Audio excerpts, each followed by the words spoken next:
Olá, seja muito bem-vindo aqui ao nosso canal e ao nosso projeto, Nós e o Centro Espírita.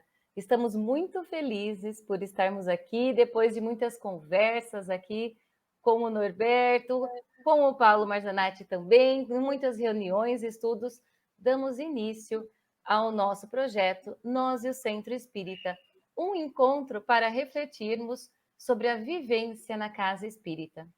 A nossa proposta é apresentar o Centro Espírita, abordando cada uma de suas atividades e trazendo uma reflexão de como estamos aproveitando os momentos dentro da casa espírita. Pontos importantes para serem esclarecidos é que o nosso material é inspirado, motivado pela nossa vivência na casa espírita. Então, ele não se propõe a dizer o jeito certo ou errado como as pessoas estão fazendo, e também não é uma crítica a nenhum dirigente de casa espírita. A nossa proposta é essa, é uma conversa, é analisar qual a melhor forma de todos nós aproveitarmos, nos comportarmos no centro espírita. Porque nós podemos estar agindo de um jeito e, sem saber, poderíamos estar fazendo outras atitudes, tendo outros comportamentos que seriam bem melhores. Então, Norberto, antes, né, da gente falar, o Norberto, achei bem interessante que ele colocou aqui, algumas perguntas, sim, que nós vamos tratar em todos os nossos encontros, que é de que forma a minha participação nos diversos trabalhos do Centro Espírita tem contribuído para a minha reforma íntima. A minha vivência nas diversas atividades da casa espírita poderia ser melhor aproveitada? O meu comportamento e as minhas atitudes em casa, no trabalho e na sociedade é o mesmo que eu vivencio na casa espírita? Então, essas são questões que vamos abordar em todos os nossos encontros. E já falando, teremos diversos encontros, não é, Norberto? Cada um falando sobre um tema dentro da casa espírita. Norberto, por favor, que eu já falei demais. Olá, Melissa. Olá a você que nos assiste. Um prazer tê-lo conosco. E a Melissa foi muito feliz nessa introdução em dizer sobre os propósitos, sobre os objetivos deste trabalho, que é simplesmente compartilhar vivências, experiências no centro espírita. Não tem absolutamente a pretensão de dizer como você efetivamente tem que se comportar na casa espírita, muito menos fazer qualquer crítica a dirigente algum. É isso mesmo, Melissa. E a gente só compartilhar vivências para dizer, olha, será que fazendo talvez um pouquinho diferente, você não aproveitaria melhor as atividades do centro para a sua própria economia espiritual? É isto mesmo. Esperamos que a espiritualidade nos abençoe, nos inspire, para que efetivamente o que formos falar aqui seja de proveito para todos nós, viu? Obrigada, Norberto. E eu gostaria que você explicasse para quem se destina o nosso projeto, Nós e o Centro Espírita. Então, o projeto se destina a nós, que somos frequentadores da casa espírita, né? Para que a gente possa ter uma reflexão sobre a forma como eu estou frequentando e aproveitando, vivenciando a casa espírita. Tem efetivamente contribuído para a minha economia espiritual? Foi a pergunta motivadora que a Melissa fez. Então, é importante pensarmos sobre isso. Então, primeiramente, destina-se aos frequentadores da casa espírita. Mas também penso que nós vamos compartilhar ideias interessantes para os dirigentes da casa espírita, que poderão comparar a forma que eles estão fazendo atualmente na casa com aquilo que nós estamos falando, que nós estamos sugerindo. Se eles acharem que realmente, puxa, realmente isso é interessante, de repente eles até podem implementar em suas respectivas casas. Então, o trabalho se destina aos frequentadores e dirigentes de casa espírita, viu? Perfeito, Norberto. Antes da gente então dar início ao nosso primeiro tema, vamos nos apresentar rapidamente. Meu nome é Melissa, estou aqui na cidade de Jaú, Sou trabalhadora e frequentadora do Centro Espírita Verdade e Luz. Trabalhamos com palestras e temos aqui o nosso canal, o MPP Autoconhecimento e Reforma Íntima, que tem como objetivo divulgar a doutrina espírita, falar sobre o espiritismo. Norberto? Eu sou o Norberto Simonetti, atuo no movimento espírita da cidade de Bauru, tenho atividade tanto no Centro Espírita Amor e Caridade, quanto no Centro Espírita Irmã Catarina, já há muitos tempos, viu? Sim. E também, né, Norberto, teremos outros amigos participando com a gente em outros encontros também. É verdade, sim, e pessoas boníssimas também, de longa vivência de casa espírita, que tenho certeza que poderão contribuir muito para esse compartilhamento de ideias, né, de vivência. Vai ser um trabalho, tenho certeza, Melissa, muito interessante, viu? Sim, sim, eu também, Norberto. Estamos trabalhando para isso. O nosso primeiro encontro, então, nós vamos falar sobre o tema palestra pública. Um tema que todo mundo gosta dentro da casa espírita. E, Norberto, precisamos, antes de ir ao centro, antes de assistir a palestra pública, nos preparar? Preciso fazer alguma coisa? Melissa, antes de responder essa pergunta, eu acho que tem uma postura a ser trabalhada por nós antes de nós falarmos da reunião pública. Entendo particularmente que todos nós trazemos, em maior ou menor grau, um religiosismo da Igreja Católica. Porque, e todo mundo, viu? Sem exceção. E por que eu afirmo isso? Porque nós convivemos com a Igreja Católica há centenas de anos. Nós estamos sobre o jugo dos dogmas da Igreja há muito tempo. E é natural, em muitas reencarnações, nós vivemos no seio da Igreja Católica. E é natural que nós tragamos, em maior ou menor grau, como eu disse, ainda esses ranços da Igreja Católica.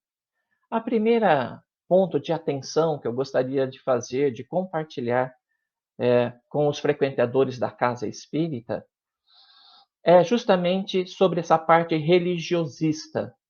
Para muitos, ir à casa espírita é uma obrigação, porque senão Deus vai ficar chateado, porque senão os bons espíritos vão se afastar de mim, porque se eu não for ao centro espírita, eu não terei um lugar bacana na espiritualidade. Observe que ainda é uma barganha. Eu vou à casa espírita se visando, mas não pode ser assim. A pessoa deve chegar e ter a lucidez de dizer: eu vou à casa espírita porque eu tenho direito, porque vai ser bom para a minha economia espiritual, porque lá, aprendendo os ensinamentos dos espíritos, eu posso ter lucidez, uma melhor lucidez sobre mim próprio. Da onde que eu vim, o que que eu vim fazer aqui, para onde que eu vou, o que que acontece depois da morte. São ensinamentos importantíssimos que disciplinam a nossa conduta no agora. Então, a ida à casa espírita tem que ser vista por um processo de transformação íntima, de reforma íntima, e não por uma questão de barganha, de achar que eu tenho que ir porque senão não vou para o céu. Isso é um absurdo. Isto é religiosismo. Isto é uma herança atávica, né, que nós trazemos da Igreja Católica. Ah, Norberto, dá para você provar que todo mundo é religiosista, em menor ou maior grau? Dá sim. Faz o seguinte, experimenta colocar um busto de Kardec na entrada do centro e vê o que acontece. Já experimentou fazer isso, Melissa? Colocar um busto de Kardec? Você vai ver que tem gente que vai tocar a imagem, Vai. tem gente que vai tocar e vai fazer o Fazer sinal uma. da cruz. Uhum. Tem gente que vai colocar um papelzinho embaixo do busto, que é um pedido. O que que é isto? É a herança que nós trazemos. Se você não acredita, experimente. Coloque a imagem de um Chico Xavier, um quadro de Chico Xavier na altura das pessoas. Você vai ver se as pessoas vão lá e vão tocar. Então, são coisas, são heranças que nós trazemos do catolicismo e que nós devemos mudar. Isto, se a gente tomar atenção para isto, muda completamente a nossa postura, o nosso comportamento, os nossos propósitos em relação ao centro, viu? Você Sim. também vê isto? E o que você está querendo dizer, né, está dizendo, é que temos que melhorar esse nosso comportamento mecânico, não é, Norberto? Não é uma crítica a qualquer religião, uma crítica ao catolicismo, não.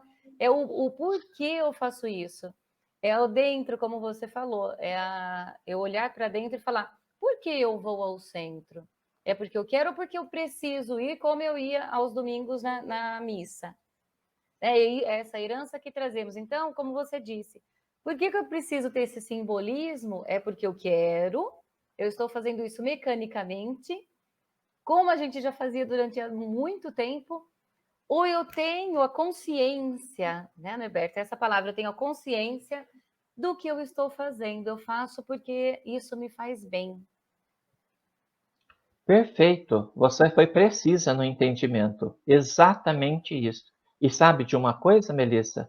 Preferível o cristão que nunca pisou num centro, nunca pisou numa igreja, nunca pisou em templo algum, mas traz o evangelho consigo no seu dia a dia, nas suas atitudes, em casa, no trabalho. Muito preferível isto à pessoa que se enfurna numa casa religiosa, mas suas condutas não refletem o que ela aprende lá dentro. Perfeitamente, é isso que você entendeu. Essa É, lucidez, a busca dessa lucidez é o primeiro convite que nós fazemos para todos nós, e em particular para quem nos assiste neste momento. e isso interfere em tudo que eu faço, né, Norberto? Porque aí, se eu vou assim, se eu preciso ir ao centro espírita, então eu vou por obrigação, aí eu chego atrasado, eu sento lá na palestra, né? Eu chego, ou eu chego atrasado, ou eu chego faltando 5 minutos e chego lá conversando e fico falando alto. Eu não tenho essa preparação antes da palestra, porque eu estou lá só para assistir, pronto, só para cumprir o meu compromisso. Fantástico, fantástico. Isso decorre da lucidez que eu entendo o que é Sim. para mim a palestra espírita, né? A palestra pública. Perfeito. Então, essa colocação que você fez foi precisa. Como que deveria ser a chegada ao centro do espírita para assistir a uma palestra? Eu, por exemplo, chego 20, 30 minutos antes, me confraternizo, abraço os meus colegas. Isto é importante? Isto é muito importante. A família espírita, vou lá, pergunto do amigo, pergunto dos problemas dele. Isso é muito bacana. Mas, chegando 10 minutinhos para a palestra, eu preciso me recolher, pensar qual foi o tema que eu assisti na palestra da última semana, como que foi a minha semana, quais dificuldades que eu encontrei para vivenciar o evangelho.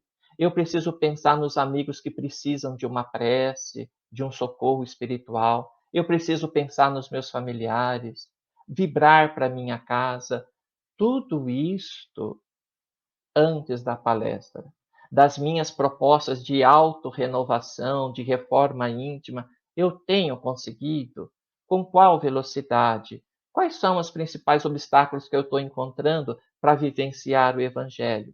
São, são reflexões, introspecções importantes que requer silêncio, requer meditação, né? E se preparar e fazer uma prece para o seu mentor espiritual, que eu aproveite bem, que eu possa ter lucidez naquilo que o palestrante vai falar. Precisa de um preparo, né? Entretanto, a gente vê, por exemplo, as pessoas chegarem antes, mas ficarem conversando até a reunião começar. Ele já chega na reunião lá, e outras pessoas que sempre chegam atrasadas na reunião, né? Não existe esse preparo que é muito importante, viu? É isso mesmo. É, Norberto, eu vejo pessoas, aí assim, eu fico conversando, dando risada, e o palestrante, a pessoa já começou a falar, e vamos lá, como se fosse, precisa sim, ter esse preparo, porque aí eu foco, é mentalmente mesmo, né? Eu preciso focar no que está acontecendo, eu preciso estar ali. Essa é a questão. Como eu vejo também pessoas que saem do trabalho, né? E chega aqueles 5 minutinhos atrasados, mas é aquela pessoa que saiu do trabalho, do compromisso, aquele horário, e faz questão de estar lá. Então ela chega em silêncio, senta, se concentra. É muito interessante de ver também, né, algumas pessoas, né, Norberto? Que assim, É, chega, sabe, em silêncio, que saiu do trabalho, faz questão e se esforça. É essa a questão, se esforça para estar ali. é claro, né? Se você vai para se educar do ponto de vista moral, religioso, é preciso que você tenha sintonia com a espiritualidade. Isso. As coisas não acontecem assim, de maneira aleatória. Eu preciso ter sintonia, pensar nos meus parentes que me antecederam ao túmulo, meu pai, minha mãe, dar um abraço nele saudoso. Olha que momento, olha que refazimento de energia, olha que troca de energia, né? Este preparo que muitas pessoas, muitos frequentadores não têm lucidez, não têm conhecimento, é fundamental para que possamos aproveitar ao máximo o que o expositor tem para falar, viu? Sim, o que você disse é interessante. Eu, como frequentadora do Centro Espírita, não sei disso, né, Norberto? E o que o dirigente da Casa Espírita pode colaborar em relação a isso? Excelente pergunta, Melissa, excelente pergunta. Como você muitas vezes não tem entendimento, puxa, eu nunca pensei nessa condição da importância desse preparo. É por isso que os dirigentes de reunião pública devem, antes da reunião, ensinar aos frequentadores sobre esta importância, o que acontece nos momentos que antecedem a reunião pública, tanto do ponto de vista espiritual, o preparo, quanto do ponto de vista terreno. Então, se os frequentadores. É natural que os frequentadores não tenham essa lucidez. Nunca ninguém falou nada para eles. Está aí, Melissa, uma sugestão importante para os dirigentes de reunião pública. Oferecer esse ponto de vista e ajudar os frequentadores a melhor se prepararem para esta atividade, viu? Sim, e uma parte importante também para o dirigente é trabalhar uma equipe, né? A equipe da entrada, a equipe de trabalhadores, a equipe de recepção, que vai recepcionar as pessoas quando chegam, principalmente aquelas pessoas que estão vindo pela primeira vez. Não sabe o que acontece, estão vindo para conhecer o centro. Então é muito importante, sim, na chegada ao centro, a equipe de recepção que já vai auxiliar isso, já vai comentar, já vai conversar e orientar as pessoas em relação a isso. Bem lembrado, Norberto. Não, excelente. É fundamental que tenha uma equipe devidamente identificada com crachá, né? Para que Isso. possa receber, orientar, esclarecer, principalmente aqueles que estão indo pela primeira vez. Isto é fundamental, viu? Isso. E durante a reunião, né, a nossa palestra pública, qual é o melhor comportamento para eu aproveitar, Norberto? Então, e uma coisa que nós não falamos antes da reunião, que é extremamente indelicado, né? É a pessoa não tomar o cuidado de não desligar o celular, né? Sim. Se ele não está concentrado, ele não pode dizer dos outros, né? E tocar o celular no meio de uma reunião tira toda a atenção, é algo muito indelicado, muito chato. Então precisamos nos atentar por isso. É. Quando agora vamos passar para o durante da reunião. Então, o orador está falando, então podem surgir situações assim. Quem é esse cara para estar falando isso? Esse cara aqui não vale nada, o orador. Nós não vamos ter no púlpito um Jesus. E mesmo que tivéssemos, mas eu quero ter um Jesus, para quê? Uhum. Mesmo que Jesus vá lá, você vai fazer a sua reforma íntima do jeito que se espera? É, Então, nós não temos que julgar o orador, a conduta do orador. Nós devemos pegar o conteúdo que ele está falando e vestir a ideia em mim, fazer uma introspecção em mim, do tema que ele está falando. Como este valor está em mim, por exemplo, né? Primeira coisa. Um outro comportamento, Melissa, é quando você está ouvindo sobre o perdão, por exemplo, né? Aí você fala, minha irmã deveria estar aqui, a minha cunhada também deveria estar aqui, a minha é. vizinha também deveria estar aqui. O que o orador está falando serve para os outros, menos, Para mim não. É. menos para a gente. Olha que coisa. E sabendo, Melissa, que nós não mudamos a conduta de ninguém. A mãe não muda a conduta do filho. O pai não muda a conduta da filha. Nós, enquanto pais, podemos ser estímulos para a mudança, mas a mudança em si é algo individual, depende da pessoa. Então, se isto é verdade, durante uma reunião pública, deveríamos pensar na nossa mudança e não na do outro, né? Sim, É assim. Norberto. Não, é verdade, a gente ouve muito isso. Ai, se fulano tivesse aqui, né? E realmente é para mim. Se eu estou lá, é que é para mim aquelas palavras, Ah, aquele estudo, o aprendizado. E ah, durante a palestra, Norberto, a gente precisa sim controlar a nossa mente, porque a nossa mente viaja.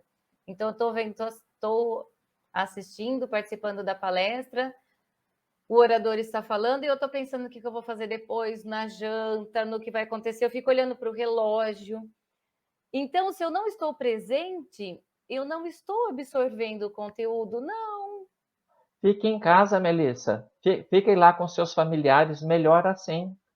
Você fez uma pergunta no início, uma pergunta motivadora, que é importantíssimo. Depois de um determinado tempo, todos nós, frequentadores de alguma atividade da casa espírita, deveríamos nos perguntar como esta atividade tem contribuído para a minha economia espiritual? O quanto ela tem me ajudado na minha reforma íntima? Se você não tiver resposta para isso, você tem que rever conduta. Melhor que fique em casa, né? Uma outra situação, Melissa, que acontece durante a reunião, você vê pessoas dormindo na reunião, né? E Vê. aí, quando você vai com jeitinho abordar a pessoa, fala, é que eu sou médium, eu me desdobro durante a reunião, eu vou longe, olha, eu... Aham. Uhum. Isto é possível?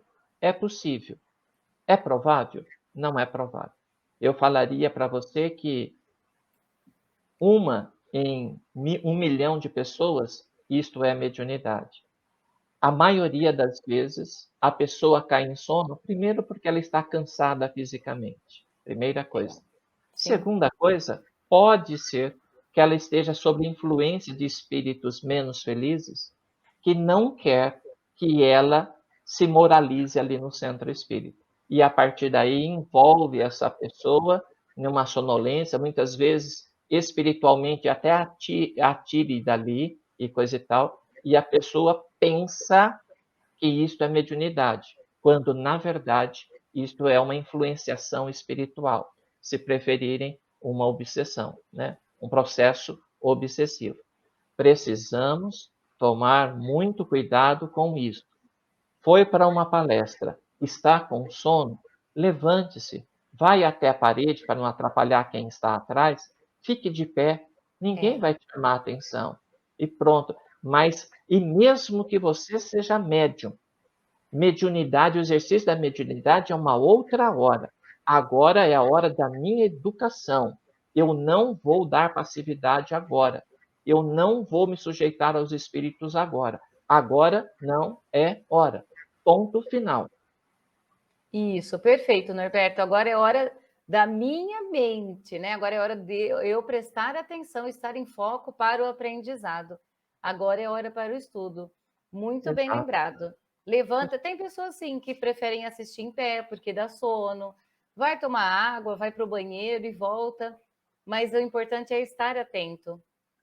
Realmente, isso é muito importante na palestra, eu estar atento e prestar atenção no conteúdo. E, Norberto, o que eu, como dirigente da Casa Espírita, como coordenadora ali das palestras, posso fazer? Tem algo que eu posso fazer para melhorar o comportamento, para melhorar isso durante a palestra pública? Ah, de novo, Melissa, eu acho que deveria existir uma atividade sistemática, continuada, como o centro recebe diariamente, semanalmente, novos frequentadores, essa lucidez, esse bate-papo nosso aqui deveria preceder a todas as reuniões públicas, a todas. Se você já ouviu, toda semana eu escuto, concentre-se na sua prece, mas vai ser Uhum. importante para quem nunca ouviu, né? Eu vejo isso, viu?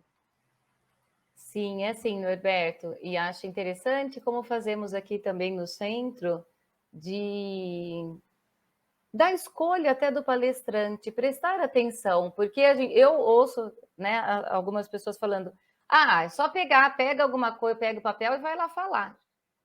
Não é pegar o papel e ir lá falar. O palestrante também tem todo o preparo. Pega qualquer, né, o trabalhador da casa espírita e vai lá. Porque, Norberto, além do estudo que o palestrante precisa ter antes, é a entonação de voz, é o jeito de falar, porque realmente se a gente fala sempre no tom de voz ou baixinho, aí dá sono mesmo. Excelente colocação sua. Então é assim, é, eu sou o frequentador da casa. Aí o palestrante de hoje vai falar sobre perdão. Aí eu falo: "Ah, não. Semana passada falaram sobre perdão. Semana retrasada de novo sobre perdão? Será que eu tenho que aprender algo sobre o perdão?" Nem sempre. É que muitas vezes a casa espírita, você disse muito bem, vai convidar um palestrante e o palestrante pergunta: "Sobre que tema você quer que eu profiro?" "Ah, qualquer um." Mas como qualquer um? Deve existir um estudo sistematizado, programado pela casa espírita, onde eu abordo numa palestra um tema do Livro dos Espíritos, um outro sobre o Livro dos Médiuns, um outro sobre o Evangelho, e assim por diante. Foi pensado esse estudo, ele tem um propósito. E ao convidar, eu entendo assim, viu, gente? Me perdoe. Sim. Quando for convidar um palestrante, fala fulano de tal, o tema deste dia é este. E de repente o palestrante vai falar: "Olha, eu não me sinto preparado para abordar este tema." Ah, não tem problema, vamos ver uma outra data e um tema que você tenha mais familiaridade? Pronto, né? Tá tudo É. certo. Isto é realmente importantíssimo, viu? Outra coisa, e vamos falar sobre o dirigente, né? Quando ele começa a ver que está se esvaindo, as pessoas estão diminuindo a presença na palestra pública. Precisa saber por que isso está acontecendo. Fazer uma pergunta para você, Melissa. Se eu trouxesse Divaldo toda semana, será que o centro esvaziaria? Não, né? Não, porque é um Divaldo, palestrante. não. Pois é, menina, pois Mas é. a Melissa, O Norberto, olha, esse não, né? Isso de novo a Melissa, de né? novo, né? Assim, de novo. Aham. E então, o que que o dirigente de centro poderia fazer? Faz uma enquete, ah, buscando diversos aspectos do trabalho e principalmente do palestrante, né? Dicção, conhecimento, entonação de voz, didática, uso de recurso, e peça para 20, 30 pessoas que frequentam sempre lá avaliar o palestrante. A pessoa que vai avaliar não precisa pôr nome, não precisa. E faz. Mas é importante para saber, ó, este agradou muito, este agradou menos, este. Isto seria uma coisa muito interessante fazer, né? E você sabe, e não é também deixar de lado aqueles que é, não foram bem avaliados. Às vezes, eu posso chegar a Melissa, o Norberto. O Norberto frequenta lá o meu centro, fala, Norberto, esse foi a avaliação que você teve nas suas últimas 3 palestras. O pessoal está pedindo mais isso, mais aquilo, mais Isso, acontece. E isso é um subsídio importante para que eu possa mudar a minha conduta. lógico. Outra coisa que o centro pode e deveria fazer, Melissa, é um curso para palestrantes. Um curso para palestrante. Como que seria, assim, a aspectos desejáveis e indesejáveis durante uma palestra, né? Olha que bacana. Tudo isso vai enriquecendo o trabalho, não é assim, jogar o É, trabalho lá.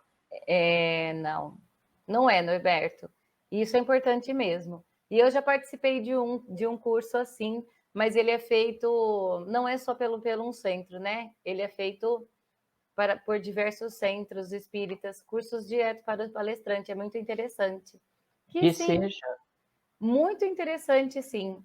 E pelo é, que você falou, né, desse questionário, quem não souber como fazer, né, Norberto, é só mandar uma mensagem aqui para a gente, nos comentários, e a gente envia um questionário falando de como a gente pode fazer esse questionário com os frequentadores da casa espírita para ter essa avaliação, melhor essa avaliação, sim. Acho isso importante porque para o palestrante, Norberto, eu posso ser uma pessoa que entenda muito, tenha muito estudo, mas eu preciso saber, eu como dirigente, preciso saber o meu público que frequenta a casa, porque às vezes eu posso usar palavras que o povo, que as pessoas que frequentam não entendam.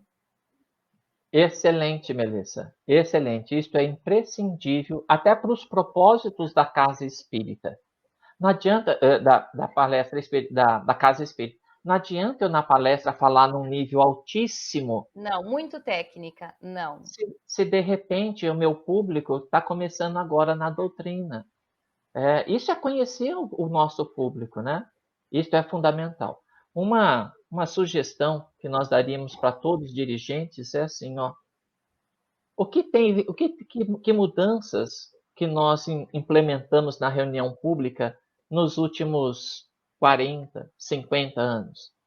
É a mesma reunião? Tudo no mundo muda, tudo. Uhum. Não tem nada que não mude. Será que só a palestra pública que não tem o que mudar?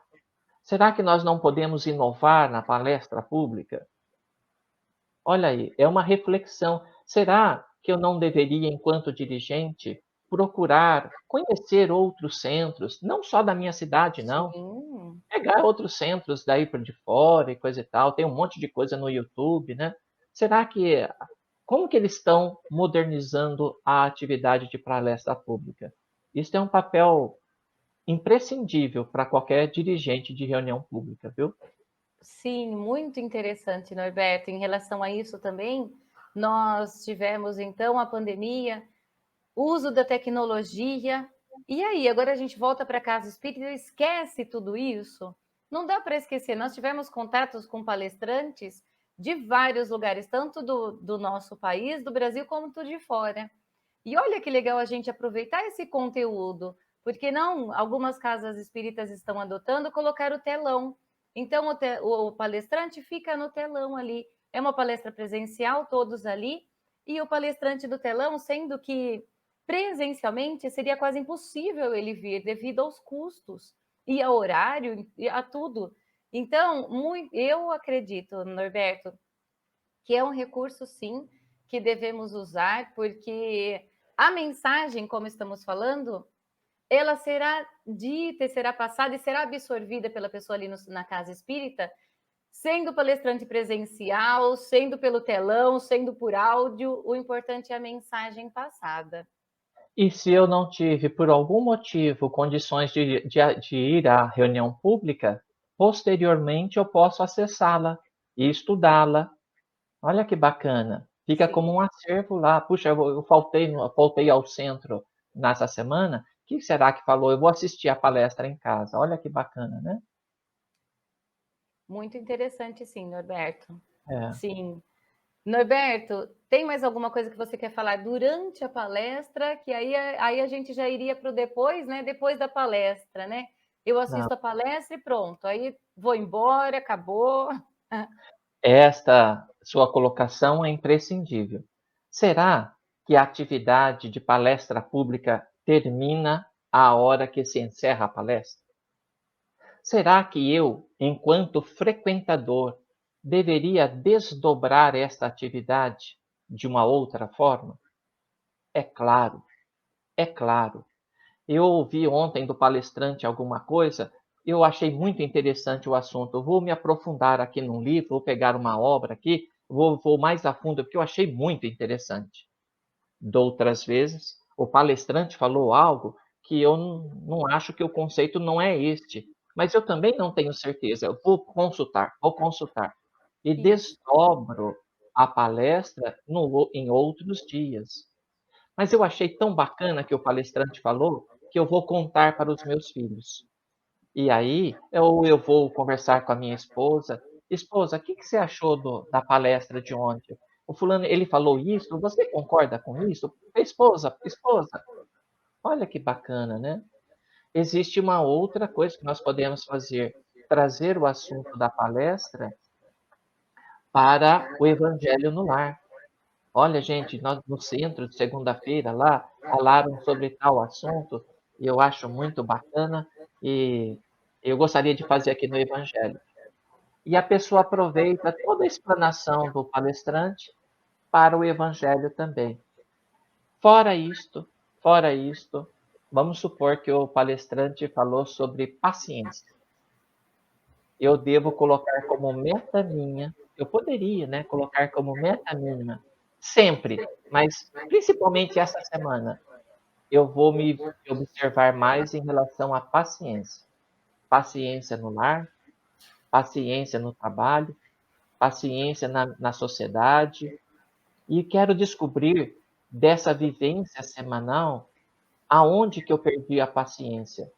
Por quê? O que que me motivou? O que que foi, qual foi o estímulo que fez com que eu perdesse a paciência? Naquela ocasião que eu perdi a paciência, como que eu poderia ter feito diferente para vivenciar o evangelho? Isto é autoconhecimento. Isto é reforma íntima. Isso é trazer a palestra pública no nosso dia a dia. É por isto que quando nós trabalhamos após a reunião pública desta forma, nós não esquecemos o tema que o palestrante abordou na semana passada. Ah, o que, que o palestrante falou semana passada? Ah, não me lembro. Não, nem me lembro, nem me lembro. Puxa, mas foi só semana passada. Por que isso acontece? Porque não desdobramos o assunto durante a semana em prol da nossa economia espiritual. Aí esquece mesmo, mesmo. Eu só vou ao centro por ir. isso. Perfeito, Norberto. Falou tudo, sim, realmente. E você falando, eu estava pensando uma coisa em relação, uma questão em relação ao dirigente da casa espírita, o que eu posso fazer para colaborar o após a palestra? Podemos conversar com o palestrante antes, né? E combinar com ele que após a palestra, o palestrante vai estar ali. Caso alguém tenha alguma dúvida, porque ali na palestra pública a gente pode ter alguma dúvida, ou eu não entendi uma parte que ele disse, e eu tenho vergonha de conversar, de chegar, então eu posso, num cantinho ali, chegar até o palestrante, conversar, ter esse momento. Além de tudo que você falou, achei ótimo em relação ao frequentador da casa espírita. Então, eu acredito que o dirigente pode colaborar também em relação a isso. Sem dúvida, o dirigente pode colaborar ensinando ao frequentador como ele pode e deve desdobrar a atividade da reunião pública na casa dele, na sociedade, como nós explanamos, né? Pode fazer isso. Isso. Isso que você falou é uma verdade. Às vezes o palestrante não espera nem a prece final, ele já sai antes da prece final. É. Barbaridade, né? Que bom que o frequentador pudesse ir lá e agradecê-lo, falar que foi um importante, Gostam sim, gostam tirar sim. uma dúvida. né? Uhum. Seria bem via de regra, o palestrante só fica quando é noite de autógrafo, ele tem um livro lá que mas seria muito fantástico, né, ele ficar um pouquinho à disposição ali e para diante. Isso mesmo, Melissa, bem lembrado, viu? É bem interessante, Norberto. Essa, então, é a questão que nós abordamos sobre a palestra pública. Norberto, quer falar mais alguma coisa? Da necessidade Melissa, se você me permitir, existe um livro Sim. aqui chamado Atitude de Amor. É um livro ditado pelos espíritos Cícero Pereira e Hermance Dufour sobre a psicografia de Vanderlei de Oliveira. Este livro traz diretrizes para o centro espírita neste século XXI. Aqui conta, por exemplo, Melissa, que o espiritismo está passando pelo terceiro período de 70 anos. O primeiro período começou em 1860 e foi até 1930, que foi um período de consolidação dos postulados espíritas. Teve como ícone, logicamente, o codificador da doutrina, Allan Kardec. O segundo período, de 70 anos, vai de 1930 ao ano 2000, que é um período de divulgação da doutrina espírita. Tem como referência a mediunidade de Francisco Cândido Xavier. E agora nós adentramos num terceiro ciclo de 70 anos,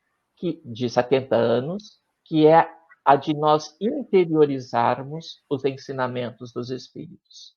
Então, é um livro que pode ser lido por frequentador da casa espírita, mas é um livro que eu considero imprescindível para todo dirigente de casa espírita. Na verdade, não é nem um livro, é um livreto. Olha que ele é pequenininho, mas ele conta, ele sugere esses espíritos como que deveria ser a nossa conduta, o nosso comportamento e as atividades na casa espírita, viu?